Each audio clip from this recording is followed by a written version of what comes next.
Hello everybody and a good day to you all. Today I'm talking about Victor Frankenstein, directed by Paul McGugan and starring Daniel Radcliffe, James McAvoy, and Jessica Brown Findlay. In this movie, this is Victor Frankenstein's journey to create life. He wants to create life in his own image and prove to the world that death is not the end.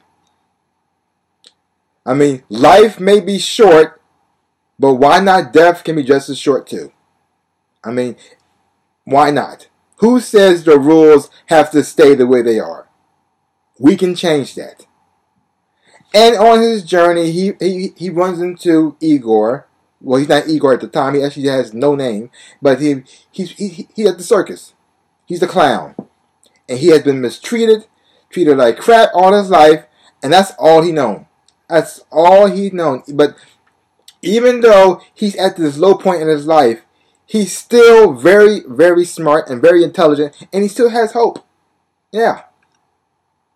And because Victor sees his intelligence in him, he rescues him from his circumstances, and they become partners / somewhat friends.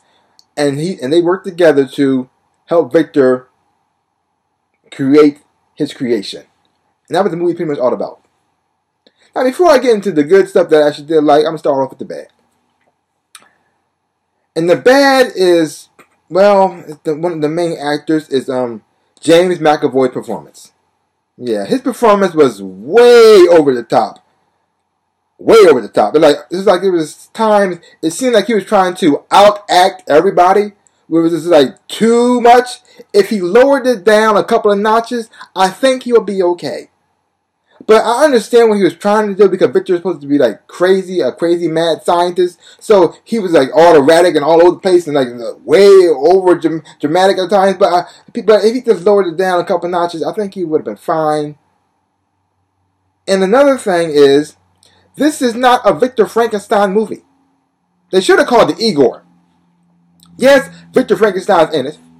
Yes, he's there, but he doesn't really have an arch. He's pretty much the same throughout the whole picture. I mean, you see more and more how crazy he is as you get to know him, but that's not an arch. The only person who have an arch is actually Daniel Radcliffe's character, Igor. Because you see him where he starts off, and then you see how he slowly starts to think for himself, gets more confidence, and then you see how he is at the end. He's the one who has the full circle change. Frankenstein pretty much stayed the same. I mean, he's in it, but he doesn't seem like the main focus. You're pretty much watching Igor's life throughout the thing, and you see how he meets Frankenstein. Yeah, I know. But despite that, there actually were parts I did like. I liked Daniel Radcliffe's performance in this picture. I liked him as Igor. I also liked how James McAvoy and Daniel Radcliffe acted when they were together, because during those times you can see that they have like love for each other, but they don't always agree on their philosophies. Don't always mismatch, because sometimes Igor was helping him. Yes, he was helping him, and he was for, because he found somebody who he could talk to and work with, and somebody didn't look at him like he was a dummy or some kind of a freak of nature. He liked that. He also liked the fact he had access to all these books and he can learn even more.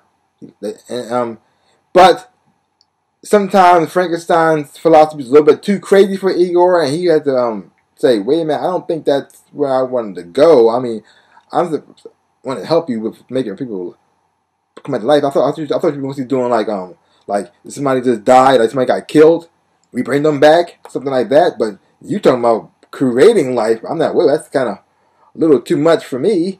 And then you have Victor, who kind of looks at Igor as a partner and as a friend and as an equal, but other times he's pushing Igor down, trying to keep him in his place when he doesn't do something that he thinks he should be doing. Like at any time Igor didn't agree with him or didn't think his philosophies were right, he kind of pushed him down.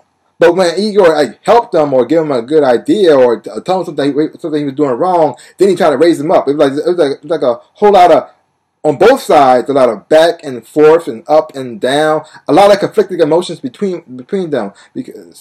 But it still was enjoyable to watch at the same time. Like I said, this movie is not perfect. There's a lot of flaws in it, but despite that, I actually still did enjoy it. I know, weird. When I left the theater, I wasn't mad. I mean, I was expecting a whole lot worse, but I actually did enjoy the movie. I'm giving the movie a grade. I'm gonna give it a C. Yeah, I'll give it a C. Maybe I'll give it a C. But like I said, check it out for yourself. You don't have to see it in the theaters if you want to, but if you do want to see it in the theaters, I say check it out, and maybe you will enjoy it a whole lot more. Who knows? Or you might hate it. Who knows? But it could go either way.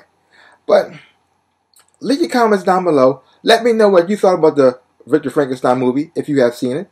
And if you haven't seen it, check it out if you want to. Like I said, you can see it in the theater, or you can wait till it come out on Netflix or something like that. Yeah, it's not a movie you have to see in the theaters. But if you want to, I say check it out. Well, that's all I gotta say about that. So give my channel a big old like, the thumbs up, boom, and subscribe to my channel and share. I really would appreciate it. So like I always say, in my dreams and in real life, I am the Ninja Rabbit. A peace out, a peoples.